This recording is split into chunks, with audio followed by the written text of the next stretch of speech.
Mesdames, Messieurs, mes chers collègues, tout d'abord, je voudrais vous proposer de faire une minute de silence parce que hier, il y a un homme qui a compté beaucoup pour la commune de Vauvert, qui faisait beaucoup sur la commune de Vauvert, même s'il n'habitait pas Vauvert, qui s'est tué hier en parachute lors d'une sortie.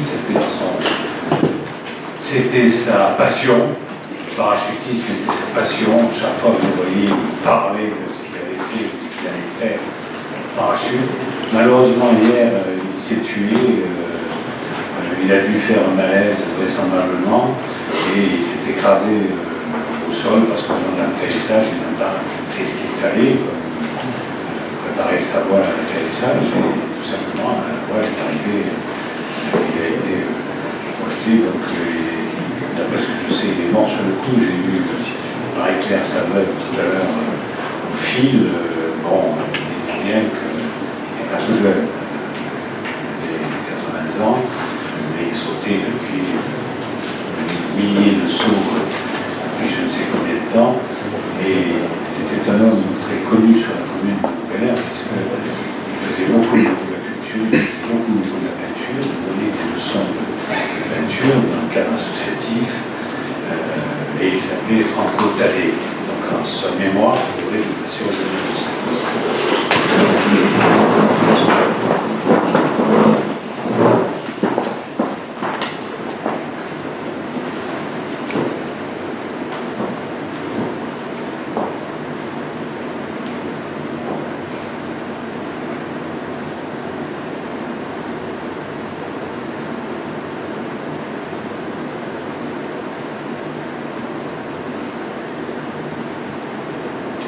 Merci.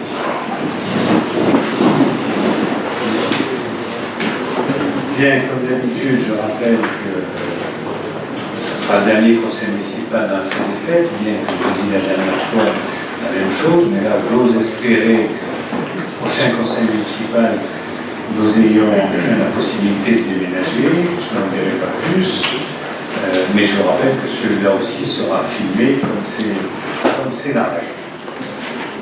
Alors permettez-moi de remercier à l'ensemble de ceux qui sont venus très nombreux lors du carnaval qui a eu lieu deux jours, avant-hier, pour le plus grand bonheur de nos petits bouquins. Vous avez vu, devenu espagnol le temps d'une après-midi. Je veux saluer l'implication des services de la municipalité pour leur précieux soutien dans la confection des chartes tant appréciées. Je voudrais également vivement remercier tous les acteurs du Salon du Bien-être qui s'est tenu ici même et qui est de plus en plus fréquenté. Fin de semaine dernière, la Ville Nature ne peut refuser de mettre en honneur la qualité de vie dans une démarche caritative, puisque le Rotary reverse les bénéfices à des associations qui œuvrent pour la solidarité. Pour continuer dans le divertissement, il vous sera proposé une pièce de théâtre gestuelle et musicale le vendredi 29 mars à 20h30, ici même, intitulée Goupil. Pour les amateurs de théâtre, du théâtre plus traditionnel, vous pourrez découvrir un duo belge, féru d'orthographe, pour un moment de convivialité, c'est le titre de la pièce, le vendredi 5 avril à 20h30. Côté château, l'exposition nommée La farandole de la soie, et non pas la route de la soie, dont on parle beaucoup en ce moment, avec le président chinois qui est ici même en France. La farandole de la soie, proposée par l'association Art Pinceau, dédiée, s'est clôturée hier pour laisser place samedi à un café-concert animé par la compagnie d'art sur le thème des amours sous-marines. La peinture se réappropriera les murs dès le 12 avril pour l'expression picturale du bouc et d'or. Je vous recommande de participer à la conférence de mercredi soir animée par Elisabeth Boelli dans le cadre de son dernier ouvrage sur le drame italien du 9 octobre 1963. Je me félicite de l'attractivité de notre commune, mais surtout de sa convivialité et de son savoir-vivre. Nous avons battu un record de participation dans la traditionnelle cérémonie des nouveaux arrivants et la chaleur humaine était palpable. Je leur souhaite à toutes et à tous un excellent accueil dans notre belle commune. Comme annoncé lors du précédent conseil municipal, le grand débat national s'est arrêté à Montbéliard, sur 2 dates et créneaux horaires différents. Merci pour votre participation et expression qui reflète l'importance que nous donnons tous à la démocratie. L'ensemble des contenus seront bientôt en ligne sur notre site internet. Faire vivre notre patrimoine culinaire au cœur de notre territoire et au-delà est le défi lancé par le département du Bouches-du-Rhône. Véritable symbole de notre identité territoriale, notre cuisine provençale représente aussi une réelle source d'attractivité. Le Collège Georges Brassens a accueilli pour la première fois l'événement La Provence dans mon assiette, une fois par mois, et jusqu'en décembre 2019, nos collégiens auront le plaisir de déguster un menu avec mise à l'honneur des saveurs et des produits traditionnels. J'ai eu l'immense privilège de partager ce repas avec ces jeunes, accompagnés de musique et de danse traditionnelle. L'auteur à succès et le chef de cuisine, l'ancien chef de cuisine, Guy Géda, pagnol de la cuisine provençale, était également présent. Et je tiens à féliciter Peggy Lalin, principale de l'établissement, ainsi que toute son équipe pour l'organisation de ce bel événement initié par le département des Bouches-du-Rhône. Et je fais juste une parenthèse là-dessus, puisque je vais inviter M. Guy Géda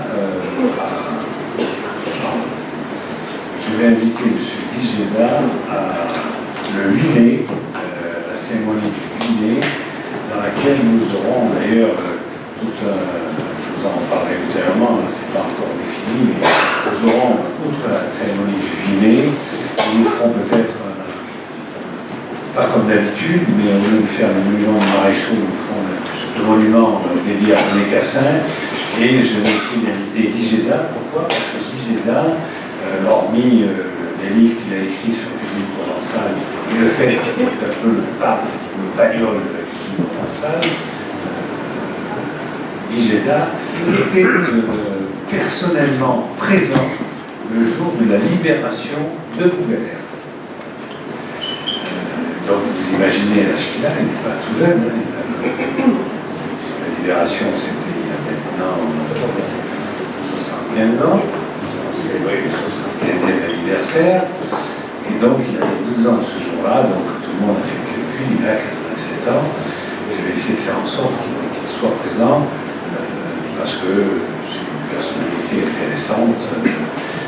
Et ce jour-là, nous aurons aussi une autre manifestation après le dépôt de gerbe à la stèle René Cassin, et puis après la traditionnelle cérémonie devant la mairie et devant le monument au mort.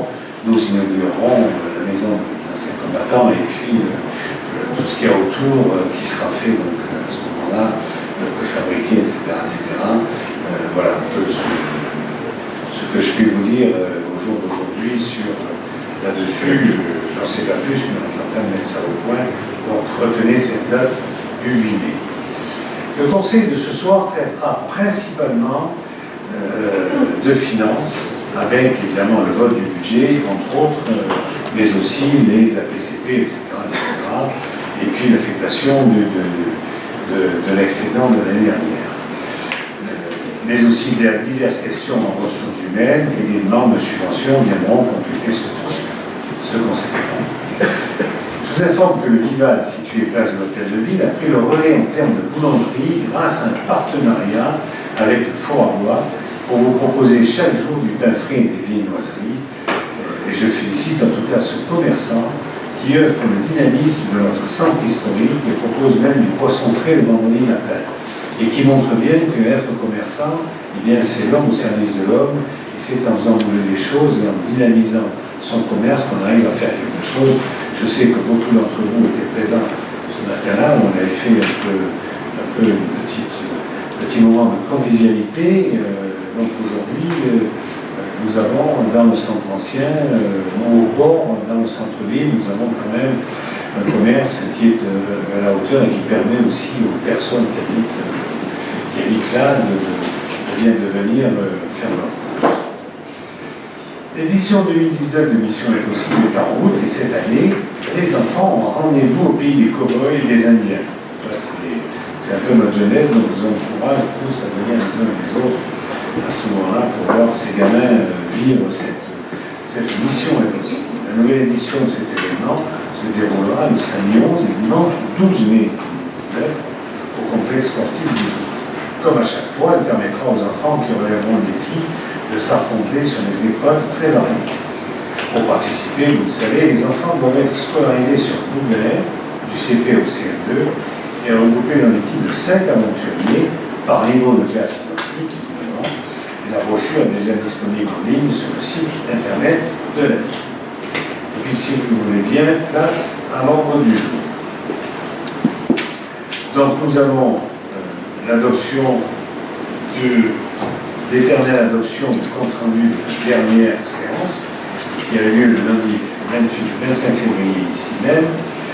Donc je rappelle que la vidéo permet d'avoir l'intégralité de ce qui s'est dit sur le site de la ville. Donc c'est simplement ça, c'est une reprise en fonction de l'article L 21-22 du Code général des collectivités territoriales. Si vous avez des commentaires là-dessus, pas de commentaires, donc je vais laisser ceux qui sont. Sur le compte vidéo, la dernière fois, il était inaudible sur la vidéo, il est vraiment le son est vraiment très mauvais. Voilà, tout ça plus. Est-ce qu'il y a une, Bernard, est-ce qu'il y a une raison à ça? La salle, mais c'est pas la première fois qu'on fait ici. Ce qu'on fait ici depuis le mois de septembre, si je ne m'abuse. J'avoue que je n'ai peut-être pas regardé les vidéos antérieures, mais la dernière où j'ai dû vérifier quelque chose, pour comprendre ce qui se dit, c'est un peu périlleux. Bon, c'est pour ça qu'il est important que vous ayez pour parler le micro et qu'on n'a que 2 micros à chef. Voilà, donc ça fait un peu un marathon pour Jean-Pierre, mais Jean-Pierre, celui qui est de permanence, voilà, Jean-Pierre se fait un plaisir de faire des grands pas, et il va plus vite en tout cas que son collègue. Voilà. Donc j'ai entendu, la prochaine fois ça se passera un peu mieux, puisque j'ose espérer que celui du mois d'avril se fera dans la réelle salle du conseil municipal, dans l'hôtel de ville restauré. Voilà. Donc on considère comme acquis, je vous remercie. Ensuite, nous avons, en vertu de l'article, je vous conviens, du Code général des collectivités territoriales, conformément à la délégation que vous m'avez donnée, c'est le 2021-22, les décisions prises, c'est la numéro 2019-004, du 4 mars 2019, qui est une convention avec le Conseil départemental de Bouches-du-Rhône pour la 35e édition du Boucle de l'air. Et ensuite, la décision numéro 2019-009 du 25 mars 2019, décision permettant au maire d'ester en justice, et c'est en fait, dans la procédure introduite devant le tribunal administratif de Marseille par Enedis, qui conteste un arrêté qui doit dater de septembre, de juin 2018. De mémoire, je vous le donne parce que pardon. 25 juin 2018, donc qui a été contesté par Enedis concernant l'INPI, vous savez, vous permettez aux gens, aux habitants de l'UR de choisir si vous voulez ou non Enedis, de respecter la volonté de l'abonné et surtout d'interdire à l'Enedis, ça c'est la loi, de pénétrer dans les propriétés privées s'il n'y a pas d'autorisation. Voilà, donc cet arrêté a été attaqué par Enedis et nous l'avons su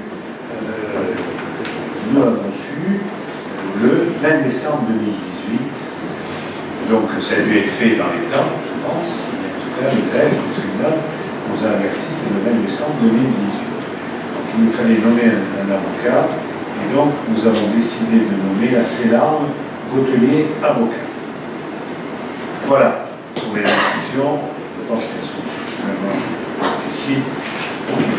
Ensuite, nous avons la création d'un poste permanent au registre des effectifs. Alors, il s'agit, de faire plaisir à M. Pissot, de créer un poste permanent au service technique pour intégrer un contractuel, M. Pissot. Voilà. Est-ce que vous avez des questions là-dessus? Très bien, donc je mets au voie cette délibération. Est-ce qu'il y a des voix contre? Il n'y en a pas. Est-ce qu'il y a des abstentions? Il n'y en a pas non plus. Unanimité. Je vous remercie. Ensuite, nous avons la création d'un poste non permanent pour faire face à un accroissement temporaire de l'activité. Donc c'est un poste qui sera créé à partir du 1er avril pour une durée de 12 mois. Voilà. Il est destiné de mémoire à la service de la promotion de la ville. Est-ce que vous avez des questions là-dessus? Madame Aubert-Linkels, vous avez la parole. Bonsoir Monsieur le maire, bonsoir à tous. J'aimerais savoir de manière précise combien de personnes travaillent au service communication et quels sont les postes précis, s'il vous plaît. Le nom du service, c'est exactement promotion de la ville. C'est comme ça qu'il s'appelle, promotion de la ville. C'était afin de renforcer le service chargé de la communication. Je viens de voir, madame, que je viens de corriger, parce que je n'avais pas vu cette délibération, donc je viens de la corriger, donc ça sera référé à qui le roi, donc on appelle promotion de la ville. Voilà. C'est une bonne question que vous me posez. Je ne sais pas même de vous répondre. Est-ce que vous pouvez bien répondre?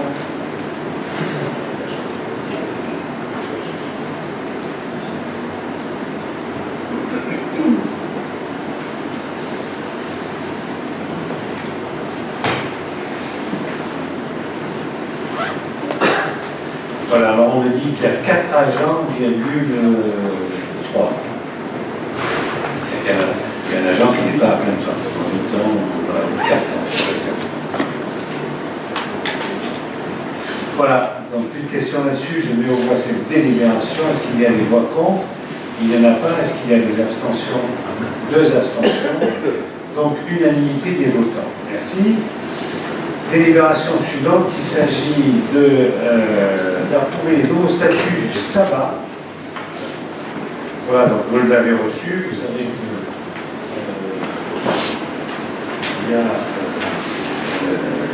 c'est une compétence nouvelle, de ce qu'on appelle le GMAPI, qui est donnée à la métropole, donc elle est obligatoire pour la métropole depuis le 1er janvier 2018. Donc le sabbat n'existe plus, il a été transformé, parce que le sabbat devait avoir aussi des communes vraisemblablement du vin. Donc dedans, c'est pour ça que c'est pas l'intégralité métropole. C'est ça, c'est une compris. Voilà, donc il vous est proposé d'approuver les nouveaux statuts. C'est un syndicat mixte, il y a la métropole et il y a la communauté d'agglomération Provence verte, donc statut de syndicat mixte. Et par contre, si vous en êtes d'accord, je vous proposerai de représenter la commune par un titulaire et un suppléant, le titulaire étant votre serviteur et le suppléant étant Armand Chamelin.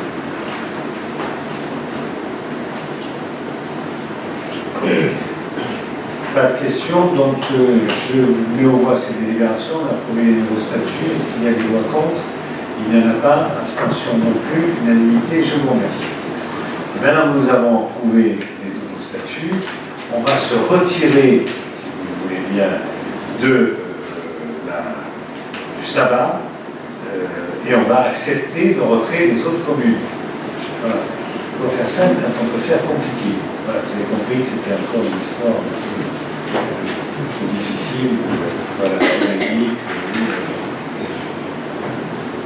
C'est le serpent qui se mord la queue, mais on ne sait pas si.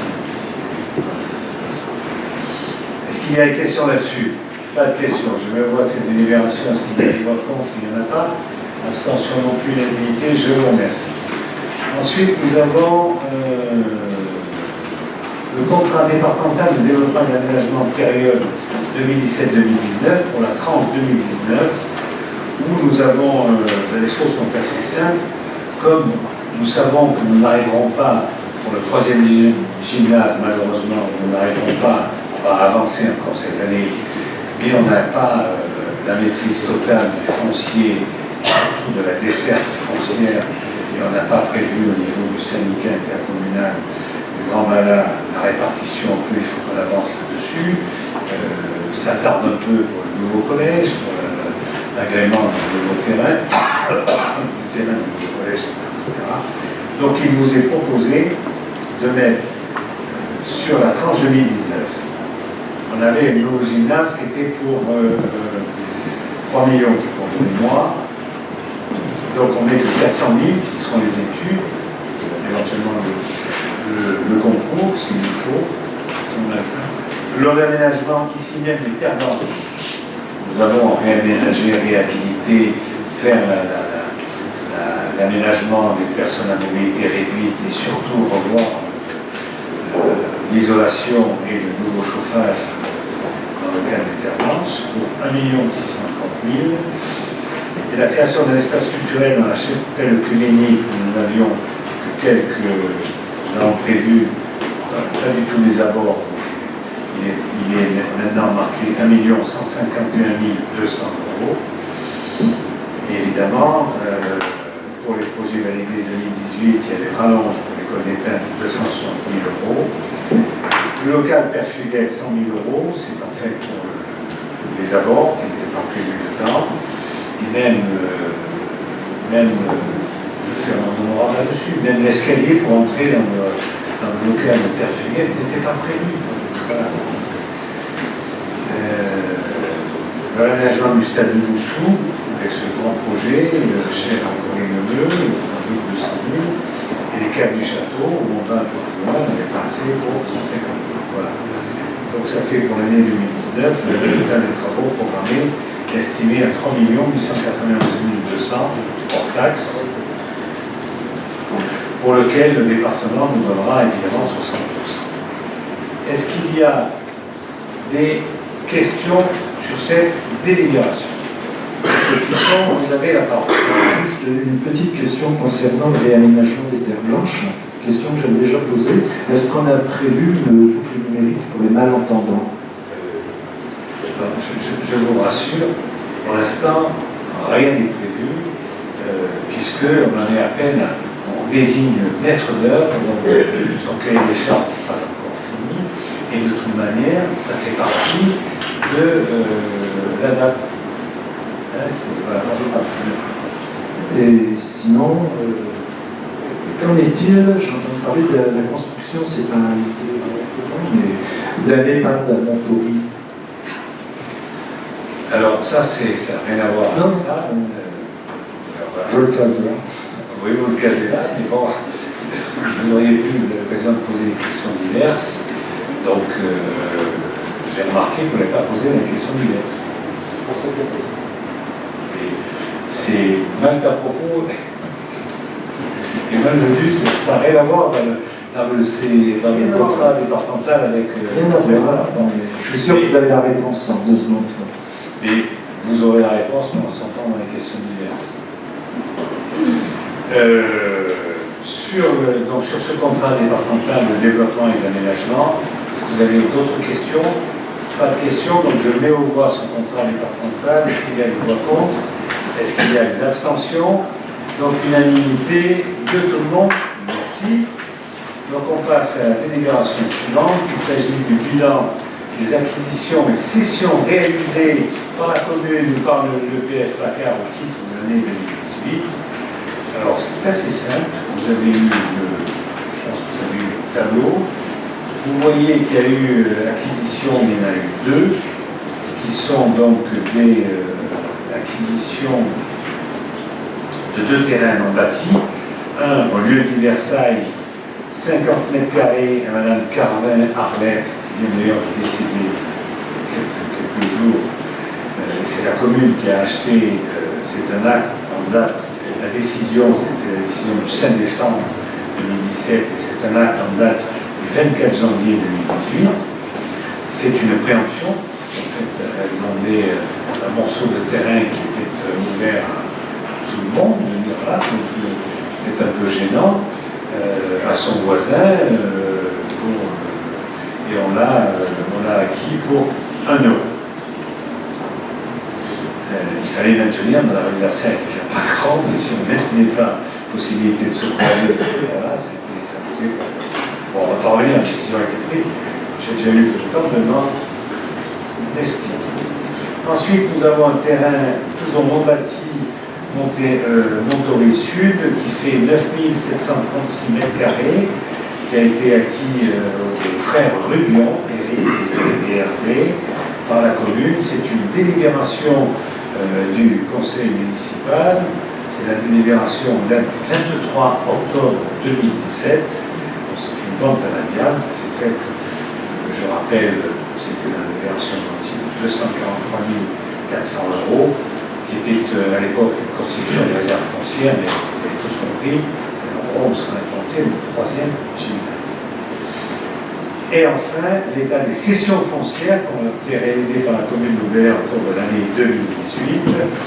Il y a un terrain non bâti à la Salle Ouest, qui est une parcelle cadastrale BP numéro 100, qui fait 88 m², donc qui a été cédée à monsieur et madame Cornelius Olivier par une délibération, mesdames et messieurs, chers collègues, aussi du 23 octobre 2017.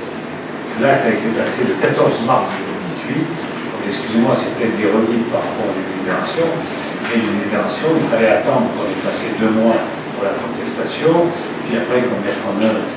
Donc vous le voyez, une a été signée, donc l'achat le 24 janvier, mais par contre, la cession à l'amiable, au prix de 6 160 €, a été faite le 14 mars 2018.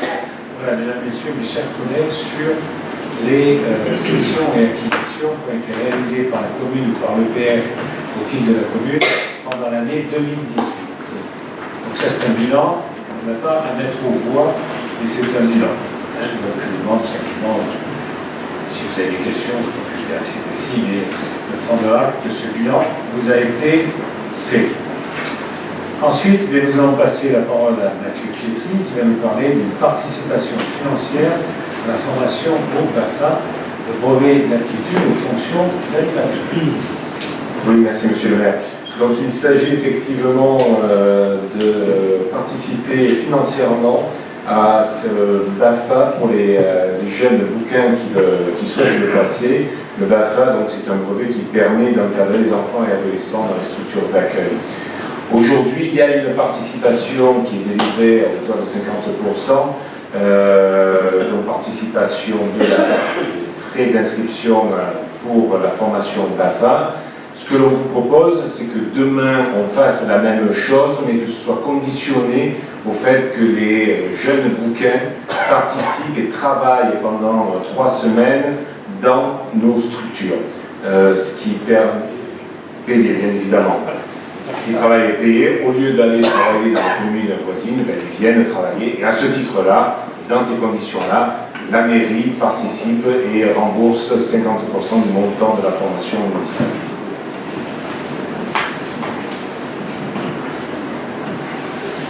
Ok, je crois que ça a été suffisamment clair. On veut bien participer. Très franchement, je pensais que c'était quelque chose qui se faisait. On a des soucis d'animateurs. On a, enfin, pas nous, mais les délégataires. Voilà. Donc, il est évident qu'on prendrait en charge ces 50% si le jeune participe 3 semaines à encadrer les gamins dans le cadre de la LSH. Voilà. Pas de questions là-dessus, donc je mets au voie cette délibération. Est-ce qu'il y a des voix contre? Il n'y en a pas. Abstention non plus, l'unanimité. Je vous remercie. Ensuite, nous avons Jean-Pierre Roger-Moussé qui va nous parler de la demande de subvention au PLUS, Conseil départemental au titre de l'aide à l'amélioration des forêts communales et à la défense contre l'incendie pour l'achat d'un véhicule au CCFF. Oui, merci, monsieur le le responsable ici même. Merci, Je monsieur le remercie maire. de son Merci, son monsieur. travail. Merci, monsieur le maire. Depuis de nombreuses années, les bénévoles du comité des feux et forêts effectuent un travail important et indispensable à la prévention et à la protection du massif forestier bouquin. Ce travail de surveillance nécessite une présence constante sur les chemins communaux pour être plus près des dangers éventuels, afin de pouvoir circuler de manière efficace en tout lieu de la commune, et notamment sur des chemins parfois difficilement praticables. Il convient de doter le CCF d'un véhicule adapté. Plan de financement. Un pick-up Nissan Navara d'une valeur de 64 478 € hors taxe. Le conseil départemental participera à la hauteur de 60%, soit 38 686,80 € et la commune 40%, soit un montant de 25 791,20 €. Merci Roger. Est-ce que vous avez des questions? Je pense que c'était suffisamment clair et précis. Donc je mets au voie cette délibération. Est-ce qu'il y a des voix contre? Il n'y en a pas. Abstention non plus. Unanimité. Je vous remercie. Ensuite, nous allons maintenant passer la parole à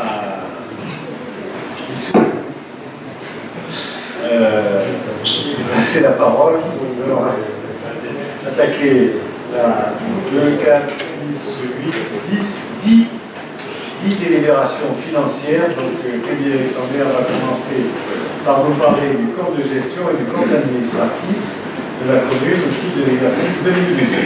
Oui, merci monsieur le maire. Je rappelle que ces 10 délibérations ont été validées par la commission finances. La première, c'est donc, il est proposé au conseil municipal d'approuver le compte de gestion du receveur pour le budget de la commune pour l'exercice de 2018. Il est décidé d'arrêter le compte administratif 2018 ainsi qu'il suit. En dépenses, nous avons 15 805 715,12 €. En recettes, nous avons 16 399 904,95 € et un résultat donc d'excédent de 594 189,83 €. En investissement, nous avons 11 93 257,40 €. En recettes, 9 324 338,64 €, c'est-à-dire donc un déficit de 1 768 918,76 €. Le résultat de l'exercice 2018 est donc de 1 174 728,93 € de déficit. Avec prise en compte des résultats antérieurs cumulés, les résultats au 31/12/2017 étaient de 3 55 292,18 € en fonctionnement. Les résultats 2018 étant de 594 989,83 €, l'intégration des résultats eau et assainissement pour 508 527,47 €, le résultat de clôture de fonctionnement est donc de 4 158 9,48 € en investissement. Le résultat cumulé au 31/12/2017 est de 65 456 €. Le résultat de 2018, je viens de vous le dire, est de 1 déficitaire de 1 768 918,76 €. L'intégration des résultats eau et assainissement est de 3 559 830,61 €, ce qui fait un résultat de clôture de 2018 sur investissement de 2 56 325,21 €. Le résultat cumulé global au 31/12/2018 entre fonctionnement et investissement se monte donc à 6 214 334,49 €. Voilà. Il vous a tout expliqué. Est-ce que vous avez des questions, des déclarations? Je rappelle que moi je vais sortir, ça se fera sous la présidence de Marie-Hélène Arnaudon, vote. Je vais sortir, les comptes de gestion et le compte administratif sont totalement identiques. Si vous avez des questions, je suis prêt à y répondre.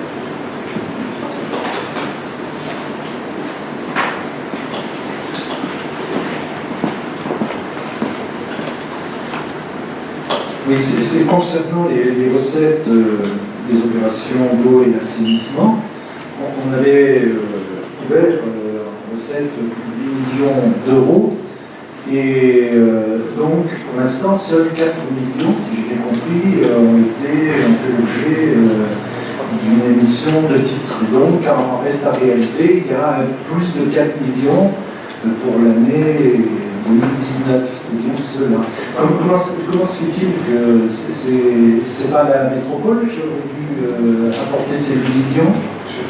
Simplement, je vous rappelle que nous on agit sous convention de maîtrise d'ouvrage déléguée. Nous sommes délégués. C'est pour ça qu'à un moment donné, je ne sais plus si c'est là, l'histoire de l'avenant pour la station de méthanisation.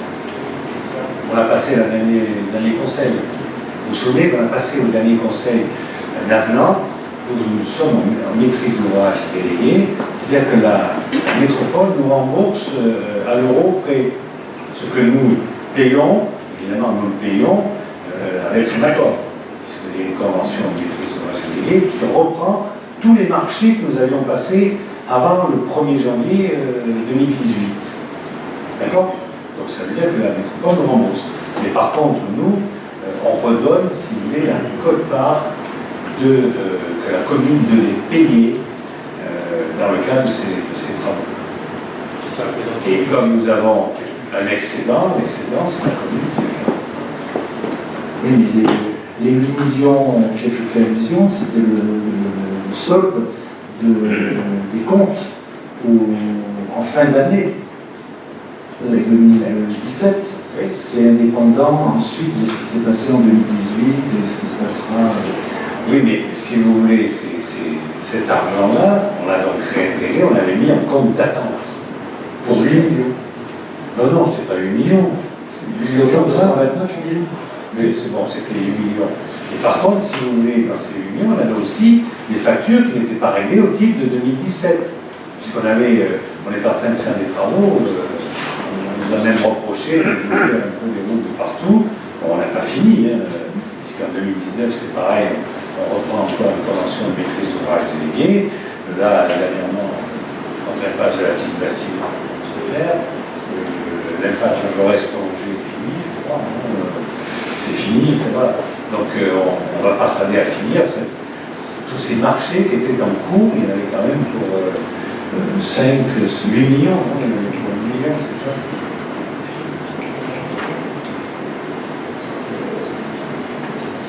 Sur donc cet argent qui était engagé, on avait des marchés, mais on n'avait pas pris la PCP dessus. Donc il fallait bien qu'on n'ait pas fait la PCP. Donc, et là aujourd'hui, on est en convention de maîtrise d'ouvrage délégué, c'est-à-dire que tout ce qu'on fait, la métropole, on paye, la métropole nous rembourse. Donc, ça veut, mais, et quand même, ça veut dire que sur le solde au 31 décembre 2017, au jour d'aujourd'hui, il y a quand même 4 millions et un petit 4 millions de reste à réaliser, ce qui modifie largement les équilibres du budget 2018 et 2019. Hein. Ben, ça le... 4 millions de reste à réaliser. 4 millions 196. Il y a tout. Mais c'est pas une critique ni rien, mais c'est pour dire que c'est quand même un montant très important qui va faire, qui fait que le budget est pour cette année gonflé de façon un peu artificielle. Oui, tout à fait, on est d'accord. Et donc ça complexifie pas mal. Mais c'est tout, hein. C'était juste pour attirer. C'est la comptabilité publique. Hein. Ah oui, oui. Ça c'est qu'on s'arrête de payer, je crois, début décembre, la trésorerie, etc. Donc, toutes les factures qui viennent d'arriver, qu'on n'a pas eu le temps de faire avant le début décembre, on ne les paye pas, on les paye pas payés. C'est pour ça d'ailleurs que vous votez, et vous l'avez voté, je crois, 25% d'engagement pour l'investissement. Pour pouvoir permettre de payer tant qu'on n'a pas voté tout à fait. Tout à fait. Non, mais ça, c'est classique. Hein, c'est classique. C'était juste pour attirer l'attention sur ce montant quand même qui est exceptionnel et très important. Il était déjà exceptionnel en 2018, il est encore plus exceptionnel en 2019. Et d'ailleurs, vous avez remarqué qu'on n'a pas fait d'emprunt en 2018, alors qu'on avait budgété 2 millions. On n'a pas fait d'emprunt parce qu'on n'a pas fait les travaux, tout au moins on a sans doute fait, mais ils sont en reste à réaliser. Par contre, cette année, on va faire un emprunt, ça c'est sûr. Vous n'avez plus de questions? Donc je me retire.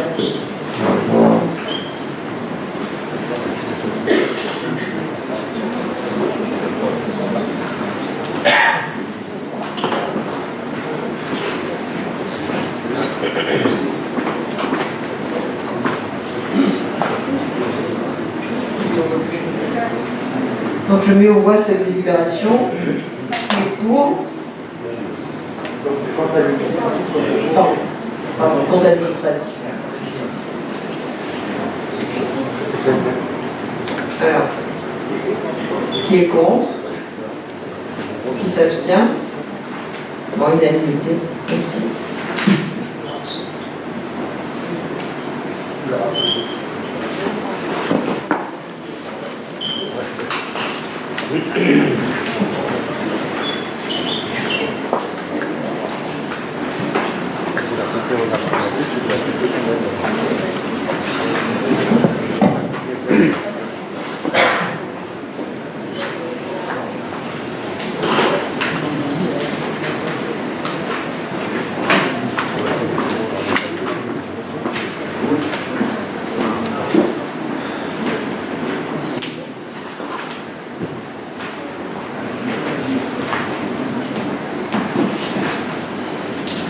Bien, écoutez, passons à la délibération suivante. Donc la suivante, il s'agit toujours de Teddy Alexander. Donc on a, oui, mais maintenant on va recommencer, c'est maintenant pour le Spic Cimetière. Donc je vais sortir directement.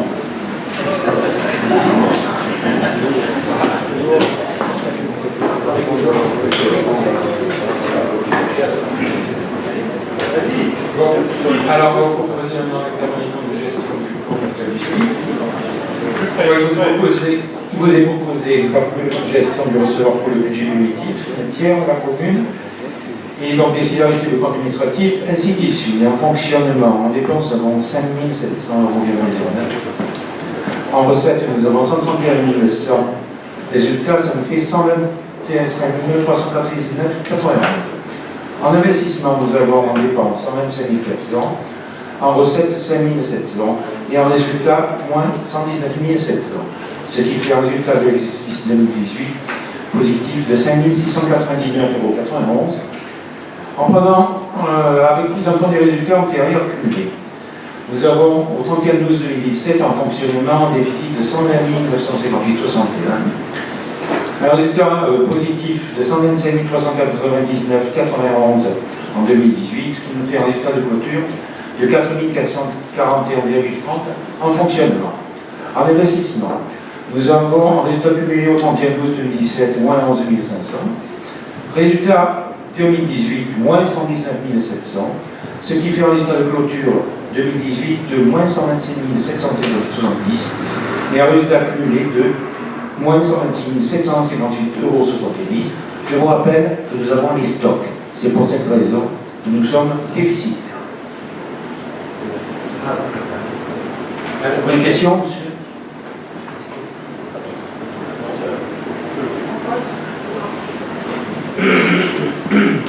Donc, on va mettre aux voix ce compte administratif. Alors, qui est pour? Qui est contre? Qui s'abstient? Unanimité.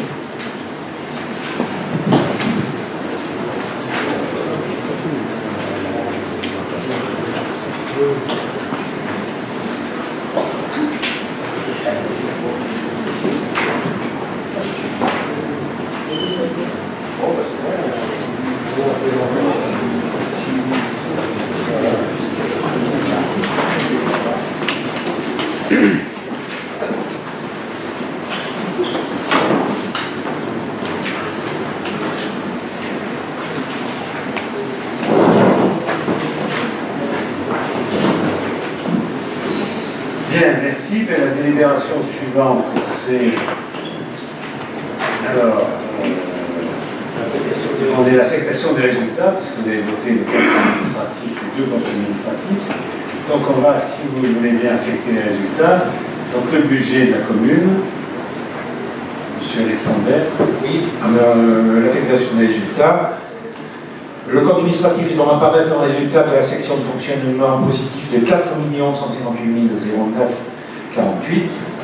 Il est donc proposé d'affecter le résultat de la section fonctionnement 2018, soit ces 4 158, au compte 1068 excédent de fonctionnement capitalisé pour 2 158 0948 et au compte 002, c'est-à-dire investissement, excédent antérieur reporté pour 2 millions d'euros. Une question? Pas de question, donc vous êtes d'accord avec, je me revois cette délibération d'affectation de résultat 2018 pour le budget principal. Est-ce qu'il y a les voix contre? Il n'y en a pas. Abstention non plus. À 2 abstentions. Donc unanimité des votants. Parlons maintenant du SPIC cimetière. Affectons les résultats du SPIC cimetière. Oui, donc c'est la même chose.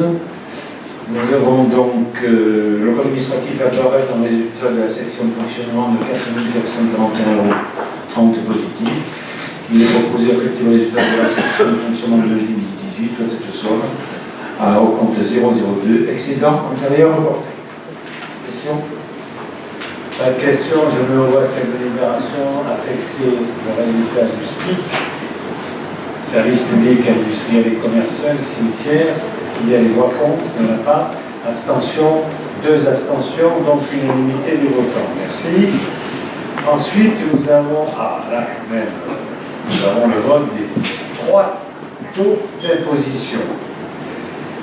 Et on va donner la parole évidemment à Teddy Alexander. Je ne vais pas être très original, puisque les taux sont identiques à ceux votés en 2018. C'est-à-dire la taxe habitation 19,94%, la taxe sur le foncier bâti 22,79% et la taxe sur le foncier non bâti 32,29%. C'est-à dire que les taux n'ont pas bougé. Ben non. Le conseil municipal va décider, on propose au conseil municipal de garder les mêmes taux qu'en 2018. Après, on pourra dire que les taux n'ont pas bougé. Mais aujourd'hui, maintenant, c'est le conseil municipal qui décide. Voilà, on nous propose les mêmes taux, pas de déclaration politique, rien. Je mets au voix ces taux d'imposition. Est-ce qu'il y a des voix contre? Est-ce qu'il y a des abstentions? Donc 2 abstentions, donc unanimité des votants. Je vous remercie. Ensuite, nous avons l'autorisation de programme et crédit de paiement 2019, APCP. La parole est à Teddy Alexander. De répéter ce qu'on dit plusieurs fois, c'est-à-dire que l'un des principes de la finance publique repose sur l'annualité budgétaire. Donc pour engager des dépenses d'investissement qui sont réalisées sur plusieurs exercices, la collectivité doit inscrire la totalité de la dépense la première année, puis reporter d'une année sur l'autre le sol. La procédure des autorisations de programme et des crédits de paiement est une dérogation à ce principe de l'annualité budgétaire. Cette procédure vise à planifier la mise en œuvre d'investissements sur le plan financier, mais aussi organisationnel et logistique, en respectant des règles d'engagement. Elle favorise la gestion pluriannuelle des investissements et permet d'améliorer la visibilité financière des engagements financiers de la collectivité à moyen terme. Le conseil municipal est donc appelé à se prononcer sur l'ouverture de la révision des autorisations de programmes et crédits de paiement et d'autoriser M. le maire à liquider et mandater les dépenses correspondantes aux crédits de paiement 2019 jusqu'à l'adoption du budget 2019, à liquider et mandater les dépenses correspondant aux crédits de paiement 2019. Alors,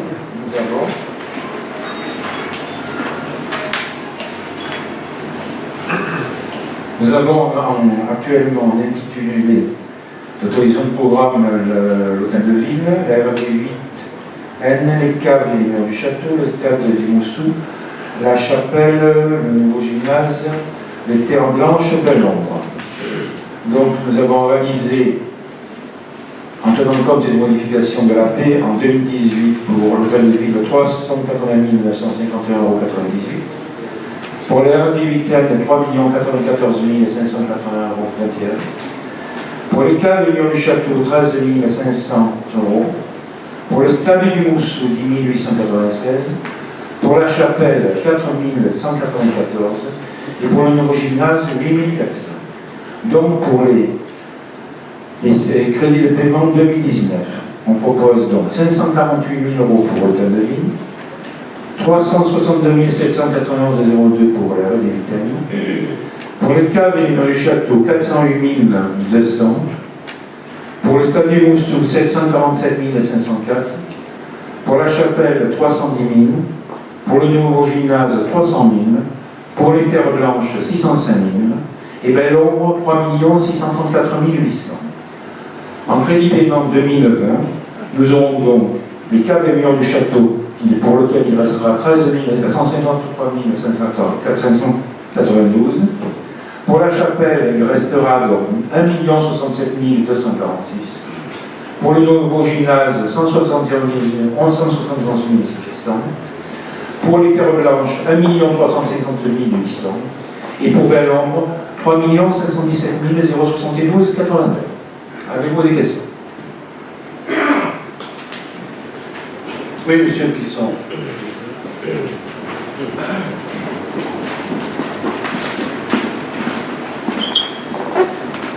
Oui, ma question, c'est concernant Belle-Ombre. Donc là, Belle-Ombre, si j'ai bien compris, on rachète, la commune rachète à l'établissement public foncier pour plus de 7 millions le terrain. Comment ensuite ce terrain, la commune ne va pas en rester propriétaire, comment cela va-t-il se passer? Il va être revendu aux constructeurs, il va être... Non, en fait, il y a une partie qui va être redonnée à la commune. Mais entre le prix d'achat et le prix, comment dirais-je, que met le promoteur, il y a le prix payé par le PF et le prix donné par le promoteur, il y a un gouffre. Et parce que c'est en fait ce qu'on couvre en temps de subvention. Ah oui, d'accord. C'est pour couvrir la différence. C'est prévu depuis le début. Oui, non, mais je n'avais pas 2014, où nous avons pris les commandes de cette commune, il était prévu 300 logements.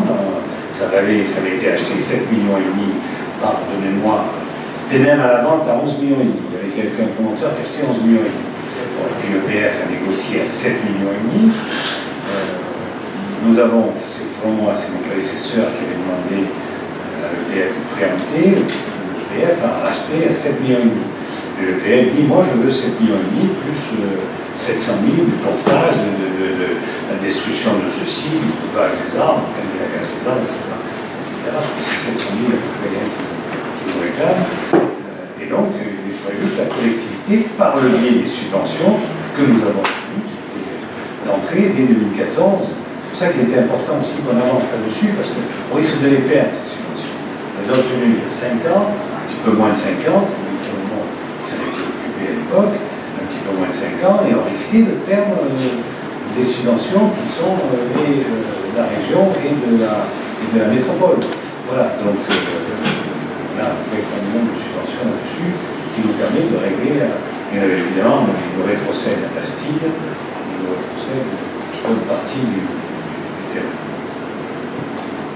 Et le fait que ça en a Donc ce que j'entends dans ce que vous dites, c'est que s'il y avait eu 300 logements, le constructeur payait la totalité. Exactement. Donc c'est le fait de ramener à 120 qui laisse une marge quand même conséquente. Là aussi, comme tout à l'heure, je citais un chiffre qui est important sur ce budget. Là aussi, c'est un chiffre extrêmement important et qui est le chiffre le plus important sur je dirais la ligne, sur la section d'investissement. D'accord. C'est pas le plus important parce que c'est vrai, en tant que collège, c'est sûr que voilà. Et, ceci étant, on va récupérer du terrain, on va récupérer la Bastide. Et là, disons que ça restera communal, la Bastide. Oui, tout à fait. Il n'est pas envisagé de la vendre. Pardon? Il n'est pas envisagé de la vendre. Pas du tout. Ça C'est restera envisagé d'en faire un équipement commun dans ce quartier où il manque un côté d'école. Je crois qu'on l'avait dit, effectivement. Sinon, concernant les caves et murs du château, j'avais suggéré d'obtenir un financement à travers un financement participatif auprès d'entreprises ou de citoyens, parce que je pense que c'est un objet d'investissement qui pourrait faire tout à fait l'affaire sur ce type de financement participatif. Donc voilà, disons que pour l'instant, on est sur l'ICP, peut-être il y a moyen là de trouver une partie de financement plutôt que de tout mettre nous. Voilà. Monsieur le conseiller municipal, mon adjoint, c'est possible, me dit que c'est exactement ce qui est prévu. Et pour l'instant, on vient de finir les études. Voilà. On va là-dessus.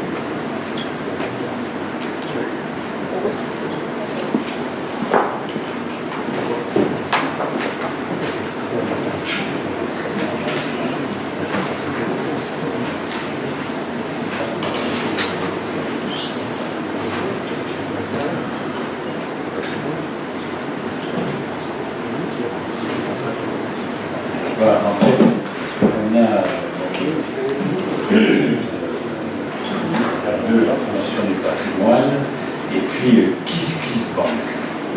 On n'en est pas plus. Vous savez ce que c'est? Alors vous avez un avantage comme moi. J'ai fait une formation regardez des prêts sur ce sujet.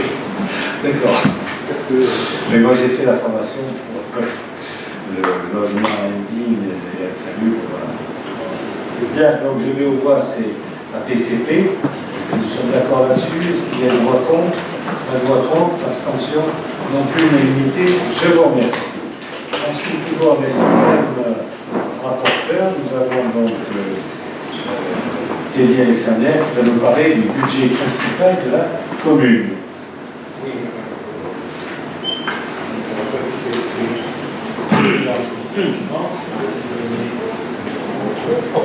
J'ai déjà vu en commission des finances, je vais donc vous donner que, conformément à l'instruction 14, le budget de la commune pour l'exercice 2019 s'équilibre en recettes et en dépenses. Il s'équilibre en recettes et en dépenses, en fonctionnement à 18 260 000 euros et en investissement à 22 909 407,84, soit un total de 41 169 407,87.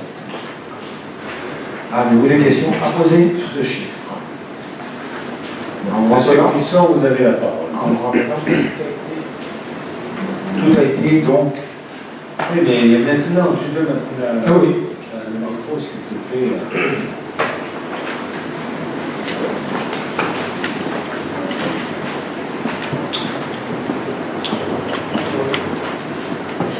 Juste par rapport à la commission mercredi, après cette commission, en regardant de près les comptes et en revenant un petit peu sur les années antérieures, j'ai fait le constat que il y a eu au niveau, je dirais, financement du personnel, une diminution entre l'année 2017-2018 qu'on avait signalé l'année dernière au même moment avec la disparition de 17 titulaires. Et donc on s'était un peu étonné. Et puis là, on s'aperçoit qu'on est resté au même niveau, c'est-à-dire que le nombre de permanents a été maintenu entre 2018 et 2019. Mais alors, ce qui m'a un peu interrogé, c'est que entre 2017 et 2019, les services extérieurs ont progressé d'1 million d'euros. Alors, a priori, moi, j'en tirerais la conclusion que ce qu'on a économisé en matière d'agents internes, ne l'aurait-on pas dépensé, et au-delà, beaucoup plus, avec des montants beaucoup plus élevés, en prestations extérieures, puisqu'on a économisé, en fait, voilà, en 2017, l'ensemble, on est à 13 millions 2, aujourd'hui, 2019, on est à 13 millions 7. Des services extérieurs qui ont progressé d'1 million pour une économie, je dirais, sur le personnel de 500 000 euros. Si tel est le cas, il valait mieux garder des agents et ne pas faire appel à des services, des prestations extérieures.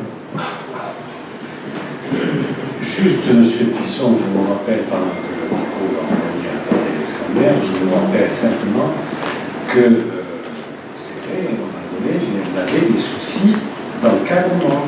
On avait des moniteurs, enfin des animateurs, on n'en avait pas assez.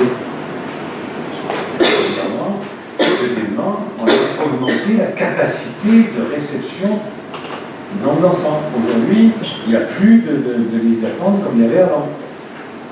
Puisqu'on le fait sur 2 lieux, donc ça veut dire qu'on a du personnel, enfin, il y a du personnel, puisque c'est fixé par nombre d'enfants, il y a du personnel évidemment en plus. Et une autre chose, c'est que les comptes ont basculé d'une année sur l'autre aussi. En fin d'année. Il a été pris sur une année, c'est pour ça que le chiffre a été posé. On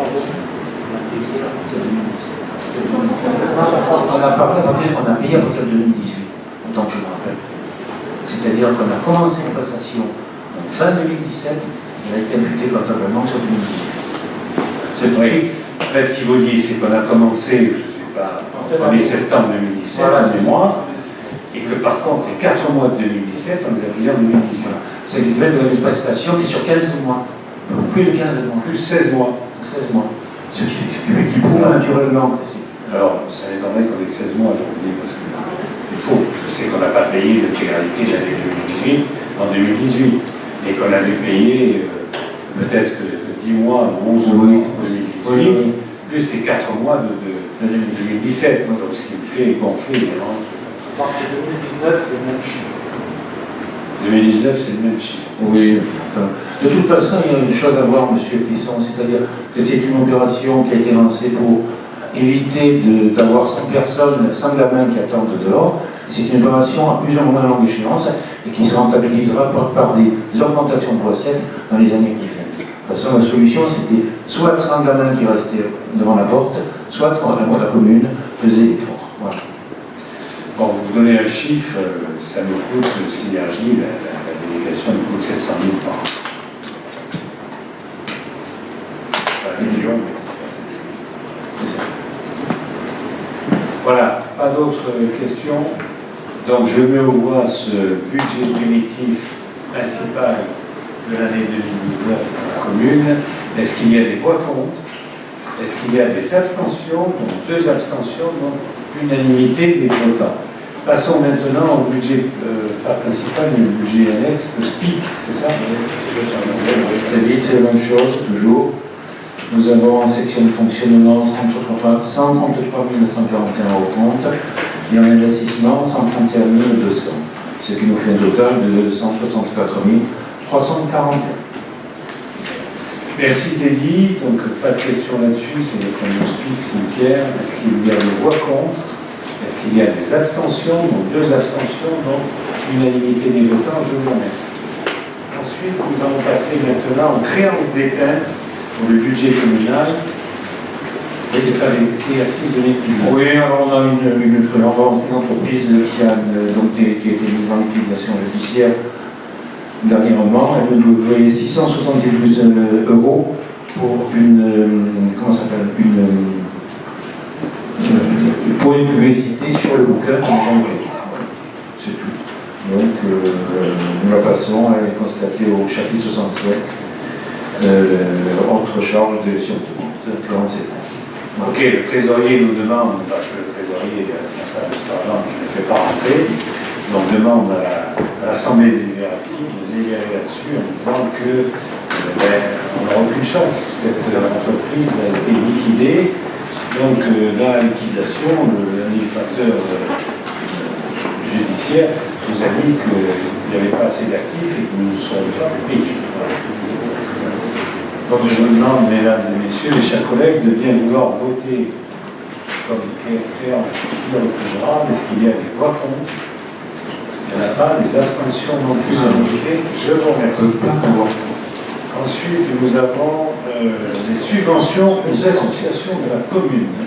Rapporteur Teddy Alexander. Alors, il y a une liste qui a été donnée.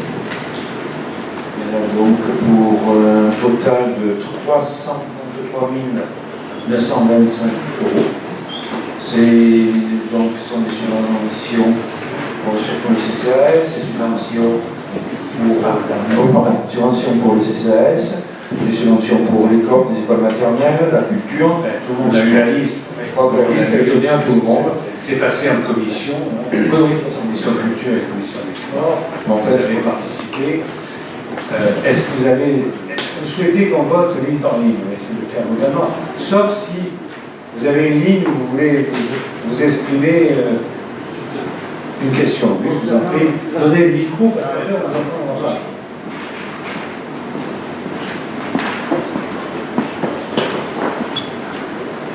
Je n'ai pas retenu quel était l'objet de la subvention pour l'association diocésaine d'Aix. C'est pour les écoles privées. Exactement. Voilà. Et enfin, Faites les questions et réponses, c'est très bien. oui, mais je me souvenais que c'était pour les écoles privées, mais c'est qu'est-ce qu'on prend en compte là sur les écoles privées? On a l'obligation de payer, c'est la loi qui nous oblige, de payer une participation des enfants qui sont bouquins qui vont à l'école. Comme au département, on évitera de. Oui, je sais. Bon, disons que c'est la loi qui nous oblige. On me susurre à gauche que ça coûte moins cher que les enfants bouquins, les écoles des bouquins, mais bon, c'est comme ça. En tout cas, la loi nous oblige. Voilà. Donc, est-ce qu'il y a des associations pour lesquelles vous ne voulez pas voter? Ça va aller tout simple. Donc, vous votez tout? Allez, ok. Donc, je vais voir ensemble cette délibération ligne par ligne. Est-ce qu'il y a des voix contre? Il n'y en a pas. Abstention? Non plus. Unanimité? Je vous remercie. Ensuite, nous avons encore, on a fini avec les délibérations, non? Pardon? Oui, maintenant on a fini avec les délibérations financières. On va passer donc maintenant à une demande de subvention auprès du CD au titre du Fonds départemental pour la mise en œuvre du plan climat, air, énergie territoriale pour l'achat de 2 véhicules électriques neufs et d'un aspirateur de déchets urbains. Mathieu Morateur a la parole. Merci Monsieur le maire. Chers collègues, donc oui, il s'agit là de demander au conseil départemental de subventionner à hauteur de 70% l'achat de 2 véhicules.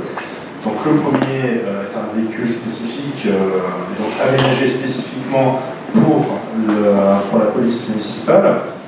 Il s'agit d'un MV200, ce qui est l'équivalent du Kangoo chez Nissan, et d'un Nissan Leaf, donc un véhicule qui est un véhicule de tourisme classique. L'ensemble, le coût total hors taxe est de 62 022 euros. Pour une prise en charge à 70%, donc il y aura 43 415 euros à charge du conseil départemental, et donc le reste à charge de la commune, c'est à 30%, et de 18 607 euros. Il s'agit bien entendu de continuer la transformation de notre parc de véhicules. Et il y a donc le troisième aspirateur, puisqu'il y en a déjà 2, donc c'était les glutons jusqu'à présent.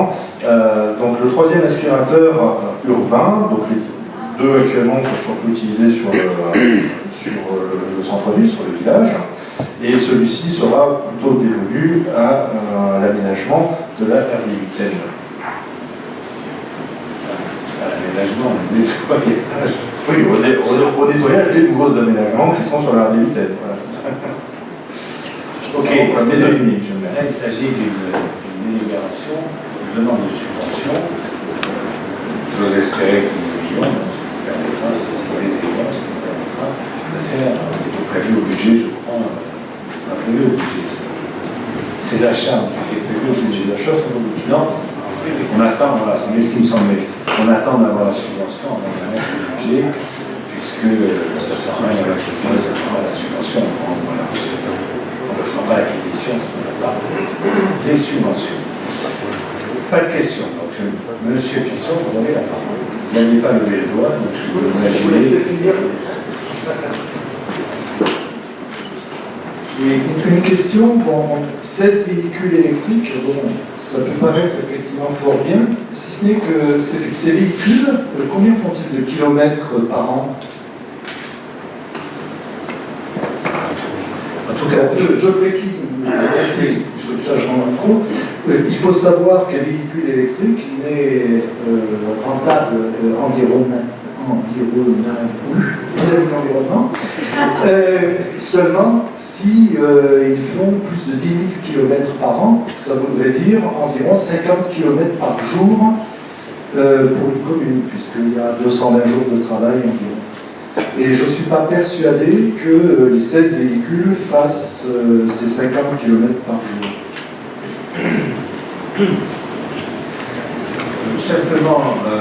Simplement, M. Plisson, quand nous sommes arrivés aux manettes, il y avait en location 40 véhicules, 20 véhicules. Non, mais j'ai ce souvenir, c'est pour ça que je vais vous répondre. Les 20 véhicules 208 turbo diesel qui faisaient entre 8 000 et 16 000 par an de mémoire. Il n'y avait pas que les 208, puisque le véhicule qui était affecté au maire, c'était en 3008, c'est lui qui avait le plus de kilomètres, il tournait à 16 000 par an. Certains véhicules, plus de 8 000. Alors, deux choses. Un, c'était que des diesels. J'ai trouvé personnellement que faire si peu de kilomètres de diesel, c'était pas, même si nous étions il y a 5 ans, quelque chose d'évolué. J'ai trouvé que c'était un peu dépassé, comme le diesel, parce que le diesel c'était pour des gros rouleurs, et manifestement, il n'y a pas de gros rouleurs ici, enfin, pour nous, pour les véhicules qui font beaucoup de kilomètres, pour la municipalité. Et deux, c'était en location, donc la location n'a pas été. Nous avons revendu ces véhicules, on les change par des véhicules électriques. Des véhicules électriques, même s'ils ne font que peu de kilomètres, parce que ce sont des petits véhicules urbains, qu'il y a des Lions, des C0, non, il y a que des Lions, des C0, il n'y a pas de Mitsubishi, c'est la même chose. Et puis à côté de ça, il y a des piles qui sont pour les services techniques, voire, c'est un cas interconnecté dans là, il y a une Nissan Leaf, enfin voilà, donc on ne fait pas, c'est vrai, énormément de kilomètres, et je ne partage pas votre opinion, pour une bonne et simple raison, c'est qu'en milieu urbain, ou urbain, je vous l'accorde, on a intérêt aussi à avoir des véhicules zéro émission. C'est bien zéro émission. Et les grandes villes s'y mettent, je crois qu'il faut qu'on montre l'exemple en tant que, qu'on montre l'exemple aussi à nos concitoyens, que peut-être on a intérêt à faire des véhicules électriques. Je ne partage pas tout à fait votre opinion, que vous comprenez, sur la rentabilité d'un véhicule électrique. Les banques simulatrices en location, on peut rentrer dans les détails, mais en tout cas, il y a un principe qui a été pris sur la communauté, qui est celui de dire, nous prenons des véhicules électriques plutôt que des véhicules, vous verrez, un véhicule de la police demande une subvention pour des véhicules électriques. Je comprends bien votre raisonnement, mais il faut quand même savoir que la pollution qu'on évite chez nous, la fabrication des batteries entraîne une pollution ailleurs. Et c'est pour ça que c'est rentable que si les véhicules font plus de 10 000 km par an. Et si on les garde au moins jusqu'à ce qu'ils aient 100 000 km. C'est-à-dire que si au bout de 3 ans, allez, admettons 30 000 km, la voiture on la change, on en reprend une autre, c'est autant de pollution, parce que nouvelle batterie, etc., qui vient s'accumuler au niveau du bilan global. Après, c'est évident que pour l'air, c'est vrai que les véhicules électriques, ça pollue moins. Mais au niveau global, j'attire votre attention sur le fait qu'il faut vraiment, comme le diesel un peu, l'électrique c'est aussi pour des gens qui roulent beaucoup et qui gardent leur véhicule longtemps. Garder longtemps, je pense que la commune gardera ses véhicules longtemps, c'est clair. Quand tu as roulé beaucoup, ici à Loubert, on n'a pas de véhicules qui font, on a très peu de véhicules qui font plus de 10 000 km par an. Voilà. Donc Ceci étant, qu'est-ce qu'il fallait faire? Il fallait racheter du diesel, il fallait laisser le diesel, il fallait acheter quoi? Je veux dire, à un moment donné, c'est gentil aussi de faire de la théorie, mais il faut quand même que, excusez-moi, mais moi il faut que je fasse de la pratique et que j'exécute. Absolument. C'est pour ça que je vous C'est dis. municipal, donc je vous propose ça et on exécutera.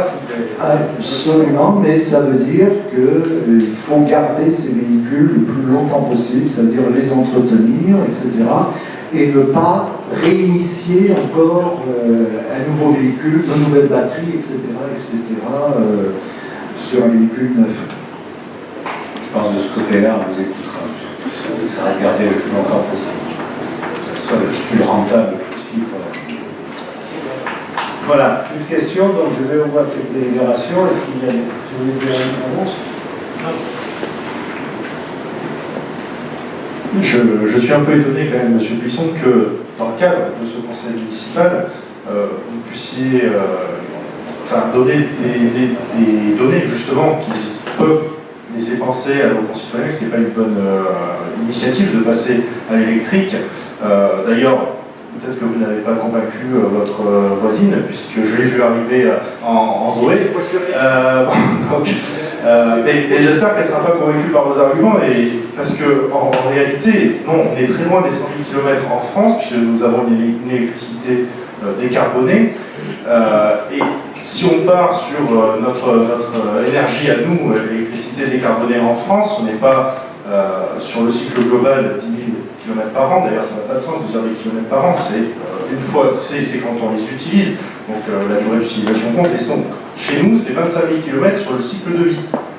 Donc pour le coup, 25 000 km sur le cycle de vie, ce sont que des véhicules qui font plus de 5 000 km par an, et je vous garantis qu'on va les garder plus de 5 ans.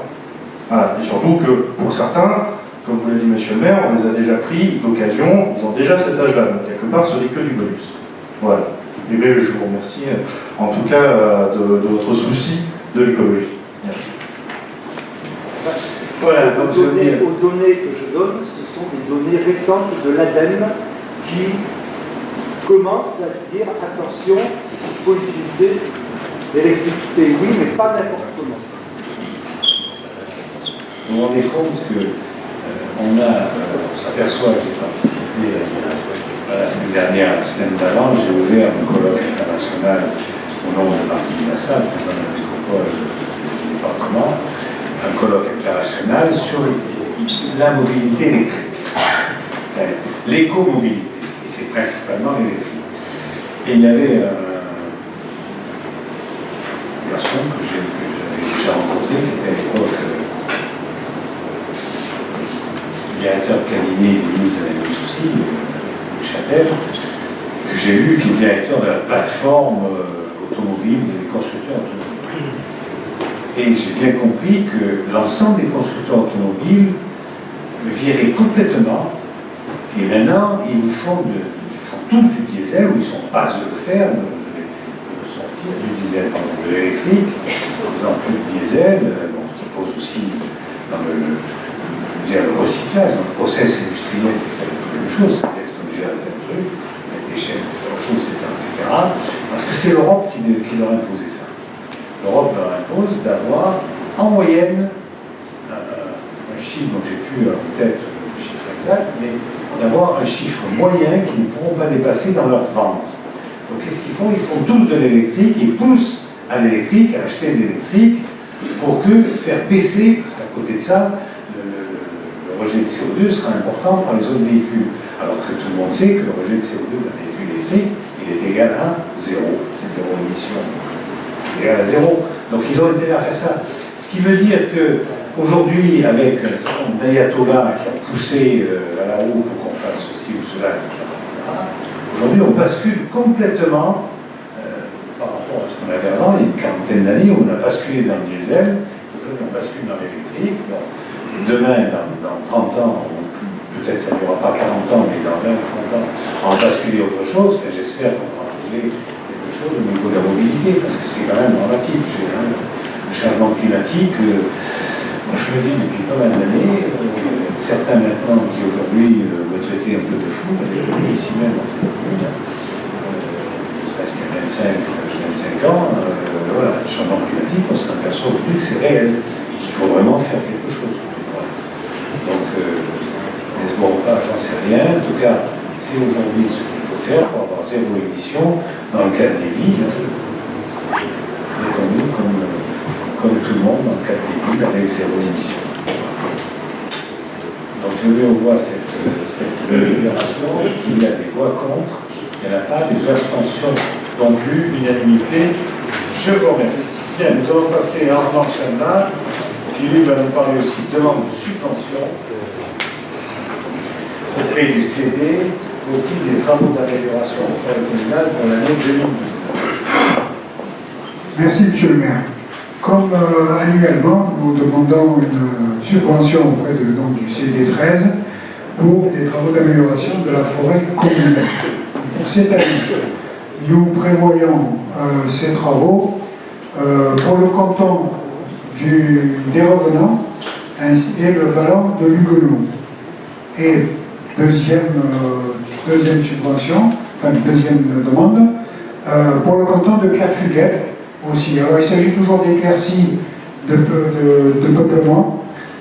Pour le premier, donc éclaircies dans un peuplement adulte de pin d'Alep, avec mise en valeur d'une chênée remarquable sur 7 hectares 09. Donc c'est la parcelle numéro 1P et 2P. Donc c'est canton Revenant et vallon Huguenot. Pour Clairfuguette, même chose, et cette fois-ci c'est pour une chênée de 6,17 hectares, la parcelle numéro 13. Donc ces travaux sont estimés, le plan de financement donc s'établit comme suit. Conseil départemental au taux de 50% pour 14 986,50 hors taxe, bien évidemment.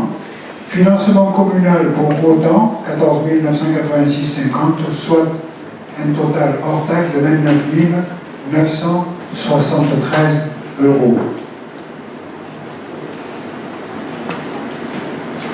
Merci Armand. Bon, c'est la délibération habituelle tous les ans qui fait sous la direction de l'ONF. Est-ce qu'il y a des questions? Pas de questions, donc je me vois cette délibération, voix contre, il n'y en a pas, abstention non plus, unanimité. Je vous remercie. Toujours Armand Chanal qui va nous parler d'une subvention CD pour l'outil des travaux de proximité pour l'année 2019. Tout comme tous les ans aussi, là nous demandons au Conseil, au CD13, au titre des travaux de proximité pour cette année, pour améliorer la sécurité et le cadre de vie, la commune doit entreprendre de nombreux travaux de proximité sur les infrastructures et bâtiments communaux. La liste des travaux 2019 est la suivante. Réalisation d'un cheminement piéton boulevard Valcro pour la somme totale de 91 670 et la participation demandée est à hauteur de 70%, plafonné à 85 000 € par projet. Donc pour ce projet-là, on aura une participation, on espère avoir une participation de 59 500 €. Création d'un cheminement piéton petit chemin d'Aix, même somme, 91 670, même participation demandée, 59 500. Sécurisation de la voirie, 91 670 pour 59 500. Tous ces chiffres-là sont hors taxe, bien évidemment. Travaux d'étanchéité sur divers bâtiments communaux, 91 670 et 59 500 demandés. Le réaménagement du tennis club de la salle, cette fois-ci pour 86 830, la somme demandée, puisqu'on est toujours dans les 85 000 par projet, donc la participation demandée, 59 500.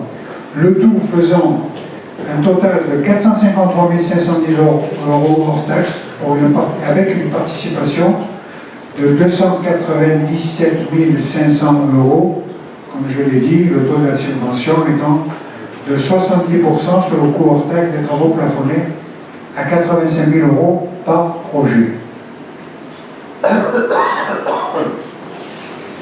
Voilà la proposition qui vous est faite. Évidemment, ce n'est pas prévu le budget, on prévoira que si nous avons la subvention. Pas de questions? Si, monsieur Clisson, donc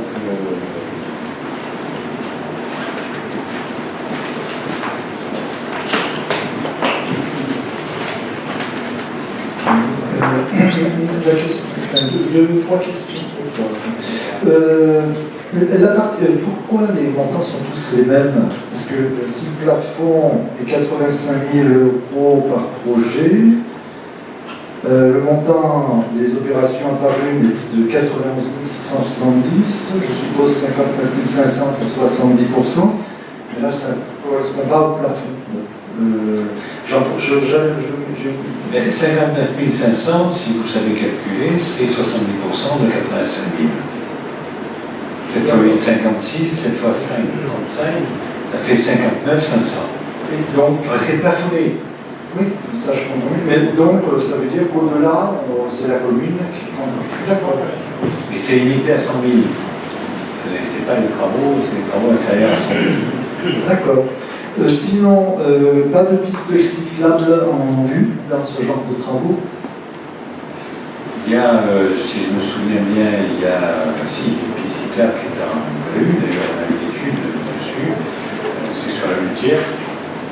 Nous avons une étude et je pense que ça sera retenu par le conseil départemental pour faire une piste cyclable qui partira depuis Y et qui ira jusqu'au Pont de Boue, qui est un peu plus de 4 km.